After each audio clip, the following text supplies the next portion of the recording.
There are several tools available to help you manage your conversations more effectively. First, any comment that you've made can be edited or removed. Simply go here to either the Remove button or the Edit button. Click on them. In this case, we'll edit it. This is my first comment. Oh my, what am I doing?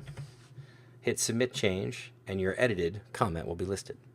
If you want to remove a comment, go to the Remove button, click on this, and now it'll ask, do you want to remove this comment? You say yes, and the comment will be removed from your dashboard here, as well as anybody else looking at this event's comments. If you are no longer interested in seeing an event's comments, you can either archive or ignore it. You do that by selecting the current conversation, in this case, this guy here, Weekly Open Play, and clicking on the Archive button. Now you'll see that that conversation disappeared and it got moved into your archive folder. To access your archive folder, go here to where it says Inbox, click, and then select Archived.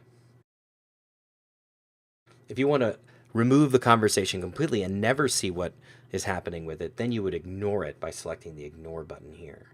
Now, at any time, you can take any conversation and push it back into the inbox by selecting it, clicking on the Inbox button.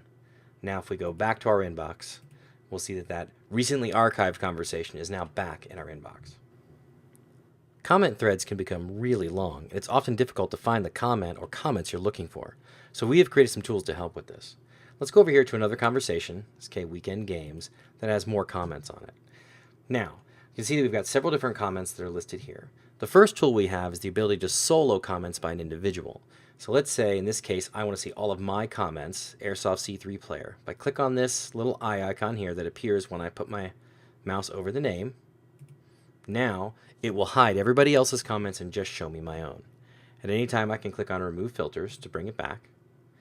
And I can do this with anybody in the system. I want to see what Ryan's comments are. I click this, and if he had 3, 4, 100 comments, I see them all listed here.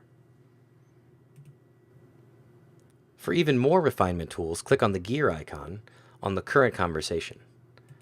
When you do, you'll get a list of options that help you refine what you're seeing in your comments list. Now before, we just clicked on the eye icon that gave us just the comments on one particular user. Here we can select not only one user, but a second. So in this case, I see AirsoftC3 player. Now I can see AirsoftC3 player and Ryan, and I can click here and I can see AirsoftC3 player, Ryan, and Brandon's comments all at once. Click them again to reset your list. And also, let's say I wanted to see not just an individual person, but all the comments by a particular team. Any teams that are in the system will be listed down here, and let's say Team Chaos. Click on this eye icon to solo and see only the comments made by that team. This helps you find the conversations within a conversation, which, as you know, when a comment thread is 3 or 4 days old, it's hard to see what's happening or what's being said throughout. This will help with that. All right, click this to reset. The last tool is the ability to search by keyword. So if I go here and I click, let's say, and I type in chaos, you'll notice that my list down here filtered, but nothing happened on the comments list. And that's by design. Before you hit enter or click on the search button, whatever word you type in here will filter this list to make it easier for you to find either the team or the individual you'd like to see their comments. If you click on enter, then what it's going to do is it's going to look for that word in the actual comment itself. So not the individuals, but what they're saying, so you can search by a particular keyword.